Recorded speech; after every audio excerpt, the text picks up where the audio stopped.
Bismillahirrahmanirrahim. Assalamualaikum warahmatullahi wabarakatuh. Baik, kami di sini dari kelompok 2 ingin mempresentasikan materi mengenai Islam pada masa Khalifah Abu Bakar dan Umar bin Khattab. Nama saya Vita Revi Arista dari kelompok 2. Di sini saya akan mempresentasikan tentang proses pemilihan Abu Bakar Asy-Syiddiq, proses pemilihan Umar bin Khattab, dan nabi palsu pada masa khulafah. Langsung saja, yang pertama yaitu proses pemilihan Abu Bakar Asy-Syiddiq.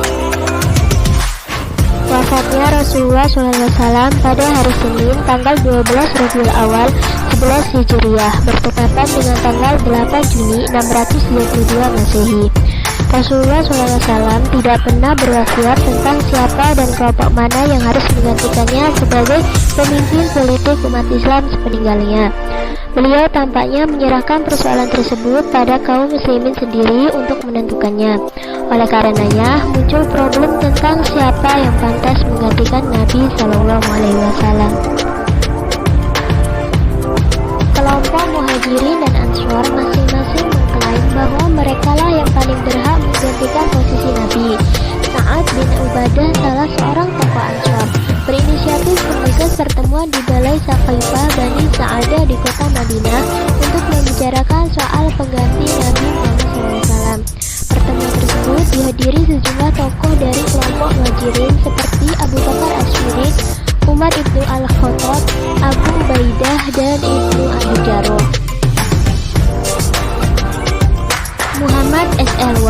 menyatakan bahwa hasil musyawarah di Saqifah Bani Sa'adah dapat disimpulkan menjadi 3 pandangan.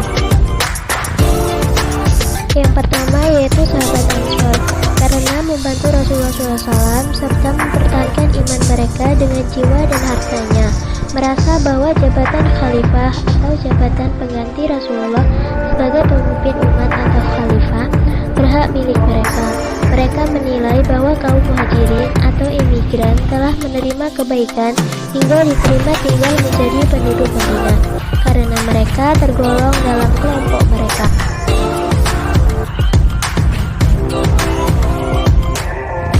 Kedua yaitu pandangan dari kaum muhajirin. Pandangan mereka disampaikan oleh Abu Bakar dan menjawab tuntutan kaum Ansor. Beliau sepakat terhadap jasa mereka dan melindungi Rasulullah SAW juga usaha mereka untuk terus mempertahankan imam mereka. Namun, menurut Abu Bakar, sebuah jasa bukanlah alasan yang cocok untuk menuntut hak atas jabatan khalifah. Sebab mungkin sebaiknya kaum muhajirin bisa membalik dengan mengatakan, kelompok pertama yang berbakti kepada Allah dan merasa satu klien dengan Rasulullah juga sama-sama dan berjuang menghadapi tantangan-tantangan yang ada. Abu Bakar kemudian menyatakan, namun dunia Arab hanya ikut menderita bersama Rasulullah mengakui adanya klaim kebangsaannya, yaitu Quraisy. Ketiga yaitu pandangan Al-Hubab bin Al-Mundir dari kaum Ansor yang menyatakan bahwa perlunya 2 orang yang sama-sama berkuasa dan memimpin pemerintahan Islam berikutnya, satu dari golongan Ansor dan satunya dari Muhajirin. Namun pandangan itu ditolak baik oleh golongan Ansor sendiri maupun golongan Muhajirin. Ketika peristiwa itu berlangsung, Umar bin Khattab mengusulkan Abu Bakar sebagai orang yang paling pantas menggantikan kedudukan Nabi Muhammad SAW karena faktor kedekatan dan senioritasnya. Lalu Umar pun membaiat Abu Bakar yang kemudian diikuti oleh yang lainnya. Dengan demikian, proses pemilihan Abu Bakar dilakukan secara aklamasi oleh perorangan, yaitu Umar bin Khattab, lalu disetujui oleh kaum muslimin.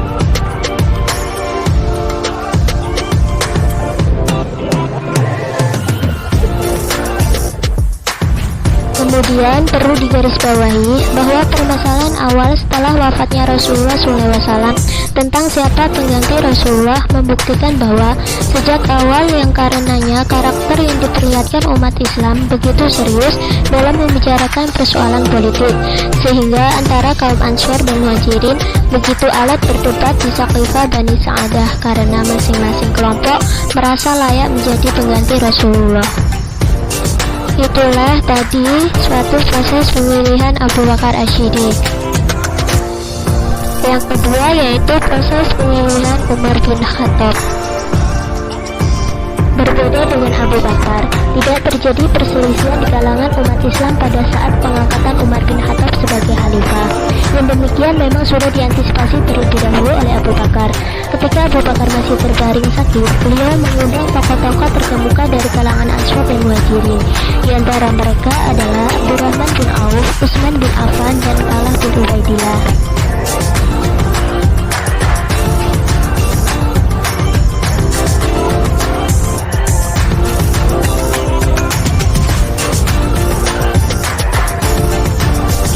Masing-masing dari mereka diminta pendapatnya satu persatu perihal orang yang akan menggantikan dirinya. Saat itu Talha menyarankan supaya Abu Bakar menanyakan hal tersebut kepada orang banyak. Abu Bakar setuju, kemudian mengundang orang-orang Islam untuk berkumpul di rumahnya. Beliau berkata kepada mereka, "Saya minta kalian semua untuk memberi pendapat tentang khalifah pengganti saya setelah saya meninggal nanti. Demi Allah, pilihanku ini bukan tanpa pertimbangan yang sungguh-sungguh dan bukan pula dari lingkungan keluargaku. Ketahuilah bahwa aku memilih Umar bin Khattab sebagai penggantiku. Sudilah kiranya kalian menerima dan mengetahuinya." Mendengar perkataan khalifah, orang-orang Islam yang hadir spontan menjawab, "Kami mendengar dan kami akan mematuhinya." Kemudian Abu Bakar memerintahkan Utsman bin Affan untuk menulis surat pengangkatan Umar bin Khattab sebagai khalifah. Selanjutnya, di sini saya akan menerangkan tentang nabi palsu pada masa khalifah. Pada zaman Rasulullah SAW era sahabat, maka sekarang ini orang yang pertama kali mengaku sebagai nabi adalah Musailamah di Yamamah yang hidup pada zaman Nabi SAW, yang terbunuh di masa Khalifah Abu Bakar. Sedangkan yang terakhir adalah Dajjal yang merupakan fitnah besar. Para nabi palsu yang muncul di era Nabi SAW yaitu Al-Aswad Al-Unsi di Yaman. Dia terbunuh sebelum Nabi wafat.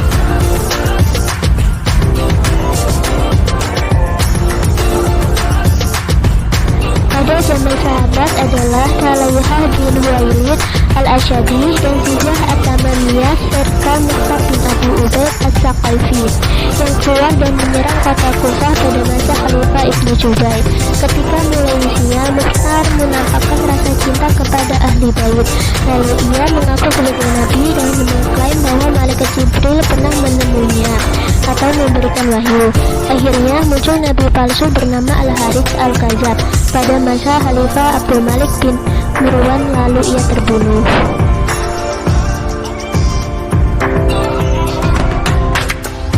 Setelah wafatnya Rasulullah, muncul orang-orang yang mengaku sebagai nabi. Di antara mereka adalah Musailamah Al-Kadzab, Aswad Al-Unsi, Mukhtar bin Abu Ubaid As-Saqafi, dan Haris Al-Kadzab. Di antara para pendusta itu ada pula 4 orang wanita yang mengaku sebagai nabi. Di antaranya adalah Sajjah, istri Musailamah Al-Kadzab. Musailimah Al-Kadzab mendeklarasikan dirinya sebagai nabi. Ternyata cukup banyak yang terpengaruh mempercayainya, bahkan menjadi pembelanya, terutama penduduk Al-Yamamah, khususnya Bani Hanifah. Perang Al-Yamamah terjadi pada akhir bulan Desember tahun 632 Masehi bersamaan dengan tahun 11 Hijriah. Musailimah membawa 40.000 pasukan, sedangkan kaum muslimin ada sebanyak 13.000 yang dipimpin oleh Khalid bin Walid. Pada saat itu pertarungan cukup sengit dan lama, tetapi kaum muslimin berhasil mengalahkan pasukan Musailimah. Musailimah sendiri berhasil dibunuh oleh Wahsy, pelayan Jubair bin Mut'im. Wahsy adalah seorang yang sangat masyhur kafir, telah membunuh Hamzah pada perang Uhud. Kemudian dia menebusnya ketika telah memeluk Islam dengan membunuh Musailimah. Dari Samurah bin Jundub bahwa Rasulullah bersabda dalam khutbahnya ketika terjadi gerhana matahari pada masa beliau, "Sesungguhnya demi Allah, kiamat tidak akan terjadi sehingga muncul 30 pendusta. Yang terakhir adalah si mata satu atau Dajjal yang pendusta." Assalamualaikum warahmatullahi wabarakatuh. Halo semua, perkenalkan nama saya Winda Titin Khairunisa. Saya berasal dari kelas TBIB dengan nomor induk mahasiswa 2042000022 serta absen 26. Pada kesempatan kali ini, saya akan menjelaskan materi mengenai perluasan wilayah Islam pada masa Khalifah Abu Bakar dan Khalifah Umar bin Khattab. Pertama, pada masa Khalifah Abu Bakar, pemerintahannya disibukkan oleh usaha Imperium Persia dan Kekaisaran Romawi dalam menumbangkan eksistensi umat Islam. Untuk melawan Persia, sang Khalifah mengutus Khalid bin Walid untuk menaklukkan wilayah Al-Hira dan berhasil pada tahun 12 Hijriah.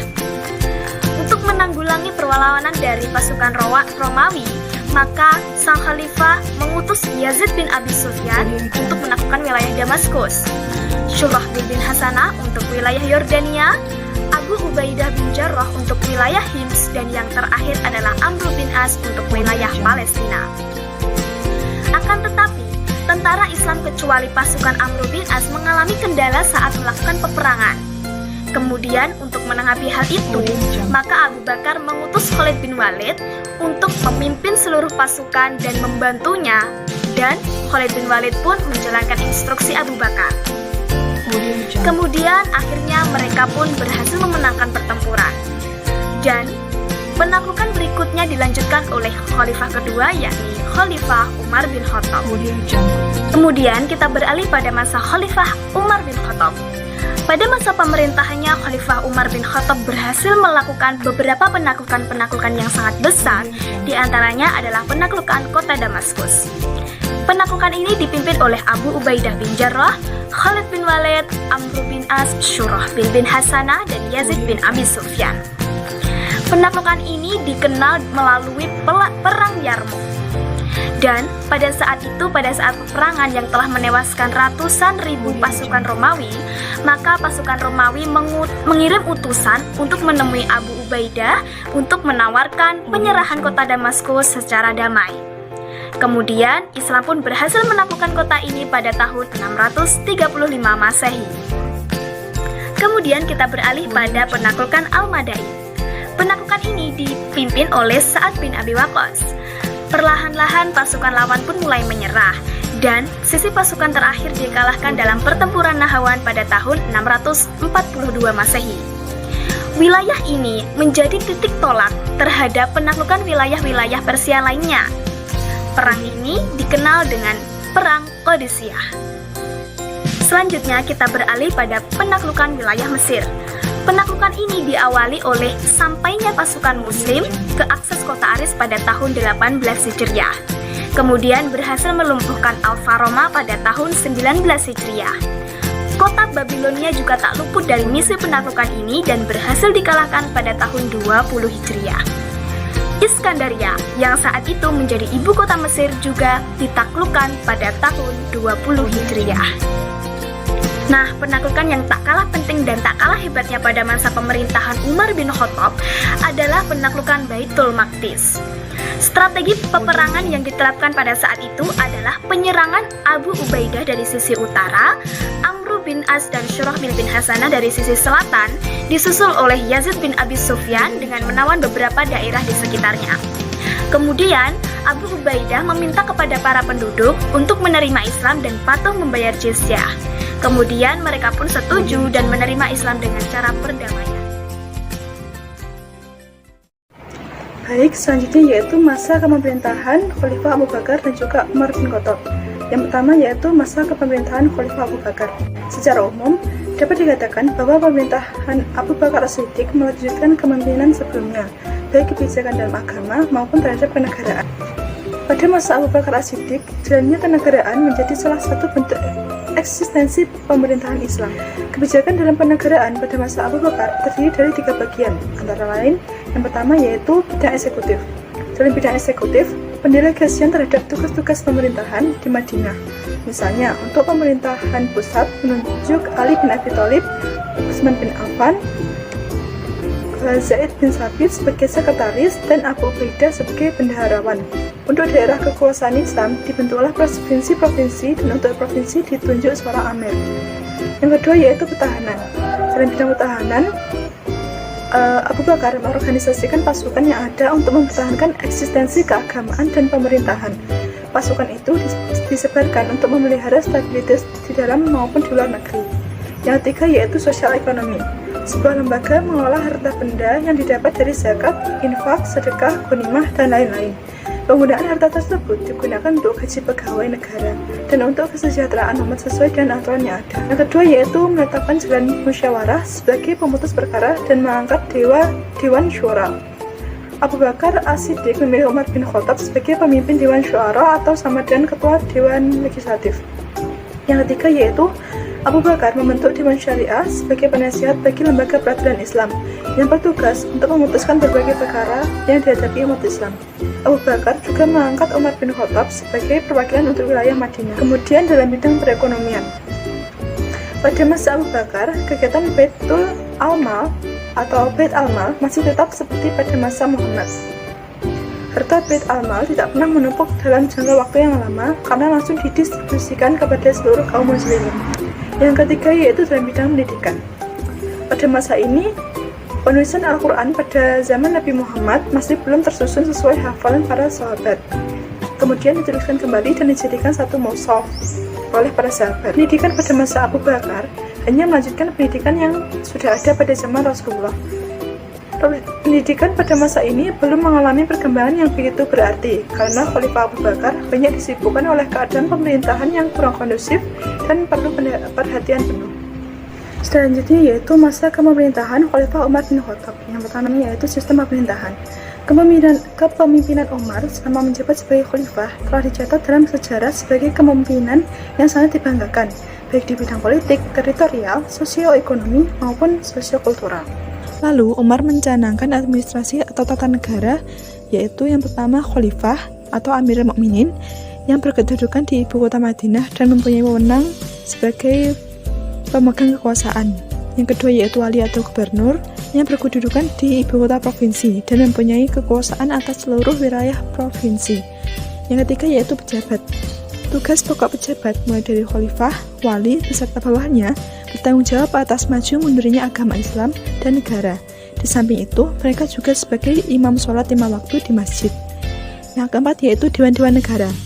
Dewan-Dewan Negara dibentuk guna menertibkan jalannya administrasi pemerintahan. Khalifah Umar membentuk Dewan-Dewan Negara yang bertugas mengatur dan menyimpan uang serta mengatur pemasukan dan pengeluaran uang negara, termasuk juga mencetak mata uang negara. Khalifah Umar bin Khattab mulai meletakkan dasar negara yang bersifat demokratis. Artinya, rakyat mempunyai hak atau kesempatan untuk campur tangan dalam pemerintahan. Khalifah Umar mengatur pemerintahannya menjadi 8 wilayah provinsi, yaitu Makkah, Madinah, Syria, Jazirah, Basrah, Kufah, Palestina, dan Mesir. Pada masa itu juga mulai diatur dan menerbitkan administrasi negara sebagai berikut.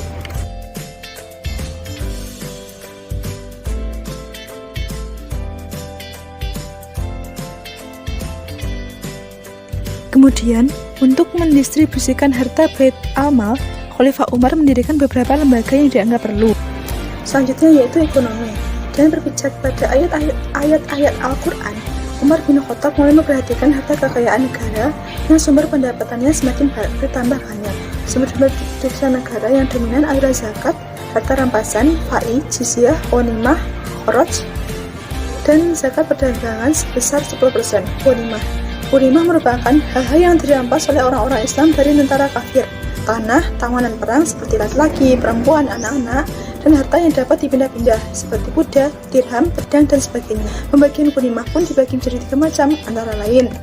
Yang pertama yaitu sofi, yaitu harta rampasan yang dipilih oleh kepala negara. Harta ini tidak boleh dibagi-bagikan. Yang kedua, 1/5 dari sofi dibagikan, 1/5 untuk Allah, untuk anak-anak yatim, fakir, miskin, dan ibnu sabil. Yang ketiga, 4/5 dibagikan kepada tentara yang ikut berperang. Namun, terdapat beberapa syarat bagi tentara-tentara Islam yang mendapatkan bagian ghanimah. Selanjutnya yaitu pada bidang pendidikan. Pada masa Khalifah Umar bin Khattab, sahabat-sahabat yang sangat berpengaruh tidak diperbolehkan untuk keluar daerah, kecuali atas izin dari Khalifah dan dalam waktu yang terbatas. Ini berarti bahwa penyebaran ilmu dan pengetahuan para sahabat dan tempat pendidikan adalah terpusat di Madinah. Umar bin Khattab memerintahkan para panglima perangnya, apabila mereka berhasil menguasai satu kota, hendaknya mereka mendirikan masjid sebagai tempat ibadah dan sekaligus sebagai tempat untuk menimba ilmu. Di samping telah ditetapkannya masjid sebagai pusat pendidikan, juga telah terbentuk pusat-pusat pendidikan Islam di berbagai kota dan materi yang dikembangkan, baik dari segi ilmu bahasa, menulis, dan pokok ilmu-ilmu lainnya. Assalamualaikum warahmatullahi wabarakatuh. Saya Ferry Kurniasari. Saya akan mempresentasikan tentang pelimpahan wewenang kepada hakim daerah. Setelah Abu Bakar meninggal dunia, masa pemerintahan dialihfungsikan kepada Umar bin Khattab. Pada masa pemerintahan Umar bin Khattab, perkembangan wilayah semakin pesat, maka bangkitlah kadi atau hakim yang bertugas untuk menangani kasus yang terjadi di masyarakat. Oleh karena itu, pemisahan kekuasaan antara eksekutif dan yudikatif. Profesor Hasbi As-Siddiq mengemukakan bahwa di masa pemerintahan Umar bin Khattab, daerah Islam telah luas.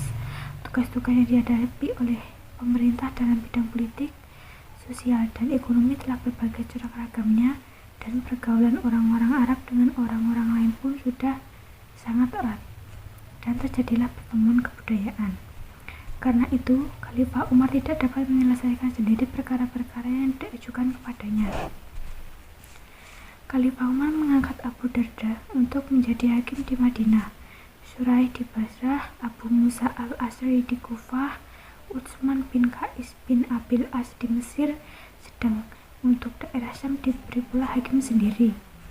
Di masa pemerintah Umar, urusan peradilan merupakan bagian dari kekuasaan Umar, maka di antara wewenang penguasa adalah menentukan kadi terhadap sebagian urusan peradilan yang harus ditanganinya. Wewenang tersebut dibatasi. Ketika itu Umar sebagai penguasa, beliau mengangkat pejabat-pejabat kadi dengan dibatasi wewenang mereka, khusus tentang penyelesaian sengketa harta benda, tetapi perkara-perkara jinayah yang menyangkut hukum kisah atau had-had, maka ditangani khalifah dan penguasa-penguasa daerah. Adapun pengangkatan kadi pada masa Umar, yaitu kadi daerah, mulanya ditunjuk oleh khalifah sendiri. Khalifah yang mengutus dari pusat pemerintah ke suatu daerah. Tetapi apabila khalifah tidak menetapkan dan mengutus seseorang yang telah ditetapkan untuk suatu daerah, maka khalifah menginstruksikan kepada gubernurnya mengangkat kadi menurut pilihannya sendiri. Sudah barang tentu pengangkatan yang dilakukan oleh gubernur itu atas nama khalifah. Oleh karena itu, khalifah dapat menyetujui pengangkatan itu atau membatalkannya serta memecatnya, karena khalifah adalah pemegang kekuasaan tertinggi. Dalam negara atas nama umat, para hakim pada masa Umar dalam peradilan, mereka memutuskan perkara dengan merujuk kepada Al-Quran. Kemudian kita masuk pada materi berikutnya, yakni sistem pertanahan pada masa Khalifah Abu Bakar dan Khalifah Umar bin Khattab. Pertama, pada masa Khalifah Abu Bakar, umat Islam yang tidak memiliki tanah akan diberikan tanah dari wilayah terlantar. Dalam hal ini, Khalifah menerapkan prinsip optimalisasi tanah. Kemudian saat muncul monopoli tanah yang mengandung sumber hajat hidup orang banyak, maka beliau menetapkan hima dirobasa bagi para penerima zakat. Maka fungsi sosial pun terlaksana dalam kebijakan ini. Nah, tak dapat dipungkiri bahwa pada masa pemerintahannya juga terjadi sengketa wilayah taklukan. Untuk mengatasi problem tersebut, maka beliau mempertimbangkan pendapat para sahabatnya sebelum pengambilan keputusan. Melihat kebijakan-kebijakan yang diambil oleh Abu Bakar ini memperlihatkan bahwa setelah Rasulullah wafat, maka para sahabat termasuk Abu Bakar tetap teguh untuk menegakkan keadilan sesuai tuntunan Al-Quran seperti penerapan hima tadi. Selanjutnya, sistem pertanahan pada masa Umar bin Khattab dapat diklasifikasikan menurut problem yang terjadi serta respon atau penyelesaian yang diambil oleh beliau. Pertama, masalah sengketa tanah taklukan. Beliau memilih untuk tidak membaginya dan menyerahkannya ke Baitul Mal. Hal ini dia dasarkan pada prinsip keadilan. Kedua, untuk menjaga ketersediaan kendaraan perang, maka beliau mengambil kebijakan untuk memberi dukungan terhadap peternakan umat. Monopoli tanah juga menjadi salah satu masalah yang besar di masa pemerintahan Umar bin Khattab. Untuk menanggulanginya, beliau menetapkan hima dan melarang adanya tanah larangan khusus agar tidak merugikan kalangan rendah. Dalam hal ini, beliau menerapkan prinsip perencanaan wilayah. Beberapa oknum dari rakyat yang ia pimpin saat itu juga melakukan aksi penyerobotan tanah.